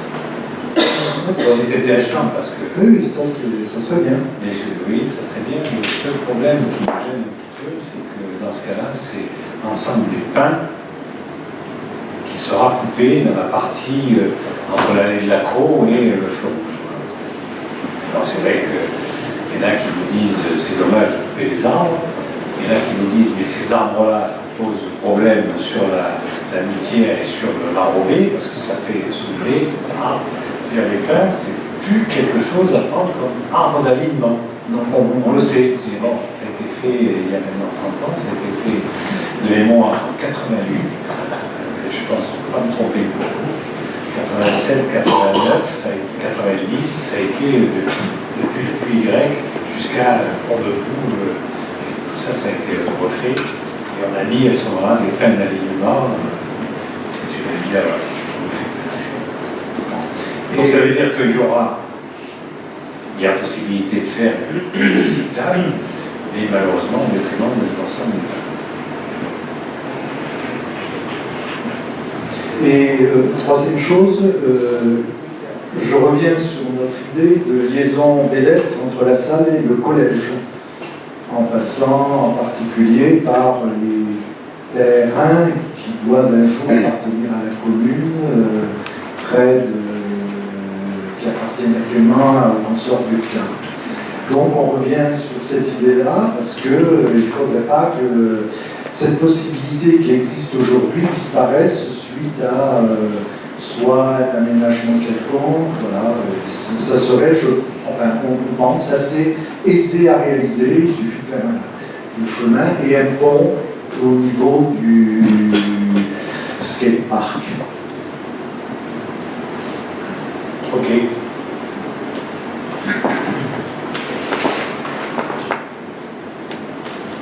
Donc sur cette délibération, donc la mise aux voix, est-ce qu'il y a des voix contre? Est-ce qu'il y a il n'y en a pas, des abstentions non plus limitées? Je vous remercie. Bien, mesdames et messieurs, mes chers collègues, nous avons fini avec l'ordre du jour. Il y a par contre des questions diverses. Alors, il y en a 3 posée par Mme Aubert-Nickel, c'est M. Clisson, et il y en a une posée par M. Cassin. Donc nous allons commencer par la première reçue. Alors je vais dire à la demande de la commune, la Chambre d'agriculture des Bouches-du-Rhône a réalisé l'année dernière une étude portant sur le potentiel agricole et environnemental des terres de Pin-Porte-Rouge et de Castel-Régina. Avec le résultat de cette étude, il apparaît que l'analyse de type agriculture productiviste aboutit à une conclusion peu engageante pour le développement de l'agriculture sur ces terrains. Vous envisagez des solutions alternatives qui pourraient intéresser de jeunes agriculteurs plus imaginatifs. Juste là-dessus, ça tient 2 points, il y a 2 pistes. Il y a une qui essaie de faire des cultures maraîchères à condition d'enrichir, si vous voulez, la terre. Oui. Je pense qu'on est dans le circuit court, donc si jamais nous faisons, ça se fait ici, des légumes ou autres, écoutez,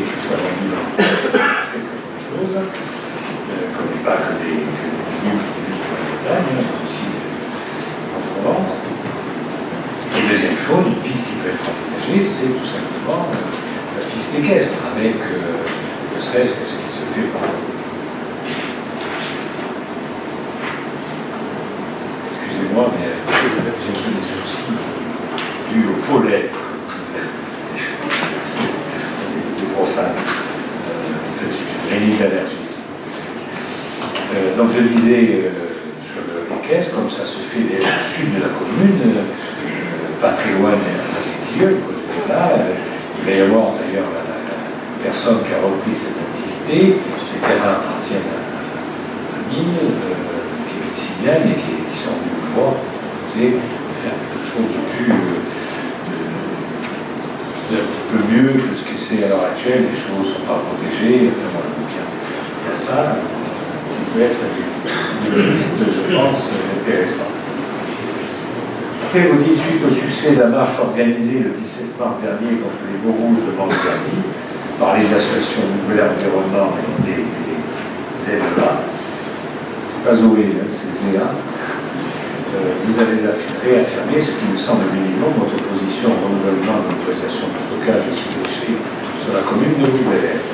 Comme vous le savez, le préfet reliant la position du gouvernement fait complètement pour l'instant le jeu d'un Théo pour dépendre de l'environnement local. Quelle modalité d'action concrète envisagez-vous de mener?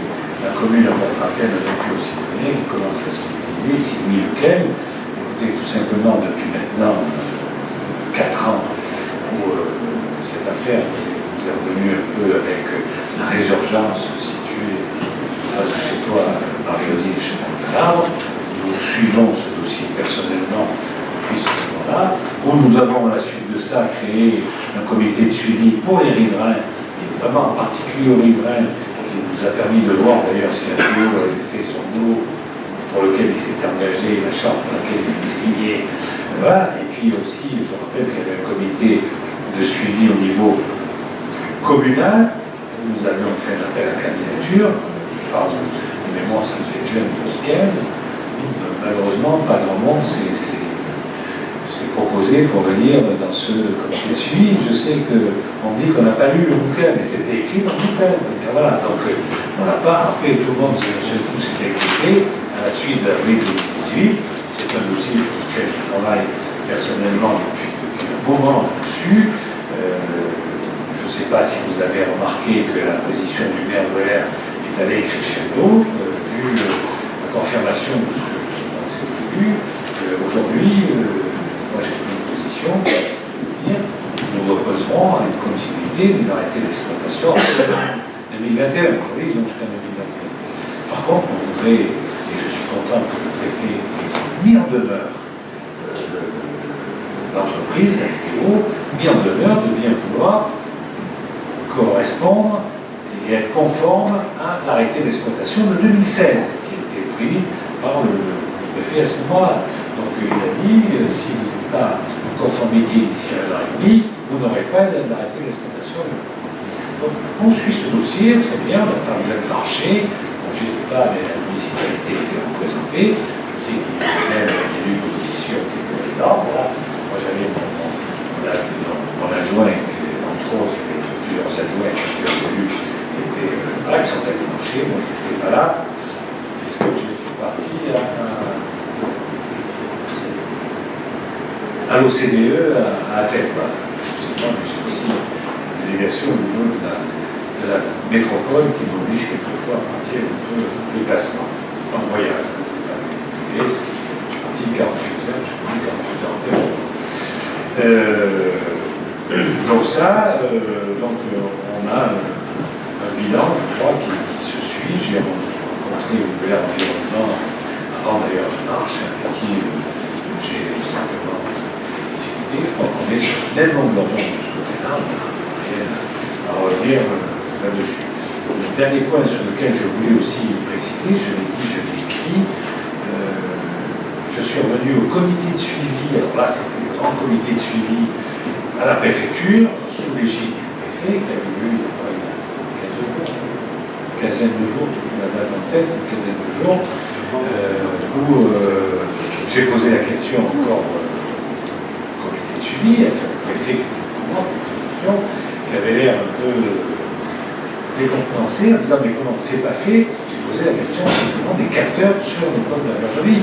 C'est toujours pas fait. J'ai dit, monsieur le préfet, c'est toujours pas fait. Je ne sais pas qui doit faire, qui ne doit pas faire. C'est quand même à vous, vous avez donné les instructions, et monsieur le préfet m'a dit, mais c'est pas réglé cette affaire-là. Je ne sais pas où on est de ce côté-là, de manière à ce qu'on puisse avoir un suivi peut-être plus important au niveau de nos écoliers sur ceux qui peuvent respirer et toucher éventuellement. Voilà, après nous avons une autre question qui dit depuis plus de 2 ans, une aire d'accueil a été mise à la disposition des gens du voyage sur la commune populaire. Un premier bilan sur l'utilisation de cet équipement a-t-il été réalisé? Qualité de vie, coût, modalité de gestion, délégation pour la métropole? Donc simplement, ce n'est pas la compétence de la commune, c'est la compétence de la métropole. Aujourd'hui, j'ai eu un service vu avec Angelo Bassi, notez ce nom, Angelo Bassi, qui est c'est un signalé, qui est le responsable de ça au territoire du pays d'Aix, qui a dit non, on n'est pas obligé de faire un bilan et de vous proposer, parce que d'abord la délégation s'est mise en place il y a peu. On a un taux de remplissage de l'ordre de 85%, mais je vous encourage, si vous le souhaitez, ça va un peu plus, vous appelez M. Angelo Bassi pour en savoir un peu plus sur ce qui s'est passé. Je dirais qu'on a réglé les problèmes de voisinage qu'il y avait, il y a aussi des problèmes de voisinage. Je rappelle tout simplement que c'était des gens du voyage, les assesseurs avaient signé le permis de construire, on était dans une démarche où on était un peu obligé par la préfecture, dans le cadre du schéma départemental des aires des gens du voyage, que nous avions, que mon prédécesseur avait négocié ça avec le maire de Simiane de l'époque, ça se faisait à cet endroit-là, et Simiane prenait les enfants à scolariser. C'est pour ça que je n'ai pas démordu, et je l'ai dit très clairement, même si l'inspecteur de l'académie a obligé les directeurs ou la directrice d'école à inscrire les enfants. J'ai dit qu'en ce qui me concernait, peut-être que la directrice inscrivait les enfants à l'école Virginie de Dieu, ex-école de Cherbourg, Virginie de Dieu, mais qu'en ce qui me concerne, je ne prenais aucun enfant concerné, garderie ou à la cantine. Moi, ce qui est dit, même si ce n'était pas écrit, pourtant le médecin m'a dit, il n'y a pas d'écrit, il m'a dit, il n'y a pas d'écrit, j'ai dit, je m'en fous, j'ai toujours entendu ça. Dès notre arrivée en 2014, on a essayé de faire en sorte que le permis, parce qu'il y avait des recours, il y avait des machins, on a pris la chemise, comme on dit dessus, on a fait en sorte d'avoir des améliorations pour que les voisins les retirent leur recours, et on a fait les gens du voyage. Moi, en tant que maire, avec mon prédécesseur, c'est lui qui a posé le truc, nous avons fait ce qu'il fallait, il a parti au maire de Simiane maintenant de faire. Voilà. Pas des mordus, voilà. On a bien fait de garder la direction, on dirait certains droits dans nos bottes, bon, voilà. Ça, on n'a pas des mordus, mais aujourd'hui, scolarisés à Simiane, ou s'ils sont scolarisés, ils sont simplement pendant les heures scolaires. Et il n'est pas question de faire la ségrégation vis-à-vis de quoi que ce soit. Ce qui est dit, l'engagement qui avait été pris par nos prédécesseurs, eh bien, c'est tout simplement l'engagement suivant, c'est bien sûr de la scolarité, et chez nous, c'est fait garder dans le vie. Voilà ce que je peux vous dire aujourd'hui là-dessus, et nous avons une 4e question, nous avons marre de parler, peut-être que ça va vraiment de dire, ça va permettre, M. Clisson, de répondre à votre question sur les fameuses EHPAD. Voilà. Oui, merci, M. le maire. Si vous pouvez nous donner des informations concernant le projet qui est un projet intergénérationnel des maisons de Marianne. Voilà, la question, elle est simplement posée. Oui, il y a ou alors peut-être il y a une Cartuzel, tiens, ton voisin peut répondre là-dessus. Voilà. Alors, s'agissant donc de ce projet, hein, donc, les permis ont été délivrés, hein, chacun le sait, ils sont affichés déjà depuis quelques temps. Je pense que vous avez dû vous en apercevoir. Donc, donc l'emplacement, c'est sur ce qu'on a l'habitude d'appeler le rond-point de la Viole, hein, chemin de Sauvegarde, en face de la petite zone d'activité, chemin de Sauvegarde. Donc, ça concerne donc un établissement de 72 logements destinés à accueillir, comme son nom l'indique, à la fois des personnes, on va dire, avançant dans l'âge, et puis des plus jeunes couples, voilà, qui démarrent dans la vie de façon à ce que les uns et les autres vivent ensemble. Et donc, ce projet, ces autorisations d'urbanisme faisaient l'objet d'une procédure au contentieux qui vient de s'arrêter. Donc, les recours ont été retirés. Et donc, prochainement, je suis incapable de vous donner la date, hein, mais assez rapidement, les travaux devraient débuter pour cette résidence intergénérationnelle, hein, qui se fait avec l'organisme qui s'appelle effectivement, alors le constructeur c'est Bouygues, hein, mais qui va faire ça avec donc Maison de Marianne, hein, qui est spécialisée dans ce genre d'organisme. Si ça vous intéresse, vous allez sur internet, vous verrez, vous tapez Maison de Marianne et vous verrez de quoi il s'agit. Voilà ce que je peux vous dire s'agissant donc de ce projet. Peut-être plus complet si tu le permets, oui. Yann, parce qu'en fait il y a un permis de construire et un permis de... Alors, en fait, il y a ce qu'on appelle un permis d'aménager avec il y a deux parties. La partie maison de Marianne, résidence intergénérationnelle, et puis vous avez une partie là, à lotir, hein, qui sera sur lequel il y aura des maisons individuelles qui seront construites, hein, une dizaine. Et ça va permettre aussi, hein, ce projet, Monsieur le maire l'a évoqué lors du conseil, en parlant donc de l'aménagement du futur collège, du gymnase, d'amorcer une voie, hein, qui partira de Sauvecannes en direction pleine est-ouest, là, donc plutôt ouest-est, en direction donc, du collège existant aujourd'hui pour alimenter donc, à terme ce secteur donc, avec le futur collège et le gymnase. Voilà, ça c'est important, effectivement, à préciser. Merci Yann. Oui, donc peut-être rajouter une chose importante pour moi, c'est une maison intergénérationnelle. On va mélanger des jeunes et des personnes âgées, donc vous imaginez la complémentarité qu'il peut y avoir entre l'un et l'autre. Les personnes âgées peuvent garder les gamins ou s'occuper d'aller les chercher, etc. Et puis surtout les jeunes sont à côté des personnes âgées s'il y a un souci quelconque, une intervention, une animation, etc.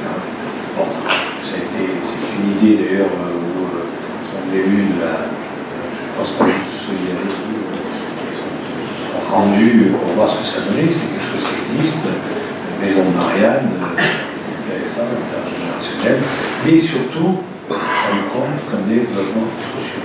Donc vous imaginez, parce qu'en fait, ils vont être attribués à des gens qui font partie de ceux, puisque c'est des relocations, ceux qui peuvent évidemment avoir des logements sociaux, ce qui nous permet de ne pas être, alors je sais qu'on me le reproche à chaque fois, je dis on n'est pas carencé, parce qu'en fait on n'a pas, si on est en déficit, ok, donc on paye une pénalité, voilà. Et chaque fois le préfet ne nous en met pas plus, parce que j'estime que quand on est carencé, c'est quand on paye une pénalité beaucoup plus importante, et même ça peut aller jusque, je répète encore, pardon pour ceux qui ont déjà entendu, je me répète encore là-dessus, le préfet peut prendre la main sur l'aménagement, ne serait-ce que ces quartiers-là, qui sont à urbanisation future, et pour lesquels le préfet pourrait prendre la main et puis nous lancer ce qu'il veut en urbanisation. Voilà. Donc nous avions mis ça dans notre escarcelle en prévision du futur triennal des logements sociaux, et le fait de voir que les recours tombent, ça nous arrange aussi. Ça fera partie du programme triennal à venir au niveau des logements sociaux. Voilà. Donc oui, je ne vous ai pas répondu tout à l'heure parce que je savais qu'il y avait une question qui était prévue là-dessus, donc je savais que vous aurez votre réponse parce que j'ai une question. Voilà, mesdames, messieurs, mes chers collègues, je vous remercie. J'ose espérer que prochain conseil, salle de conseil municipal, mairie, parce que les travaux sont quasiment finis. Et je vous rappelle, ne partez pas, il faut que vous signiez les budgets et le compte administratif.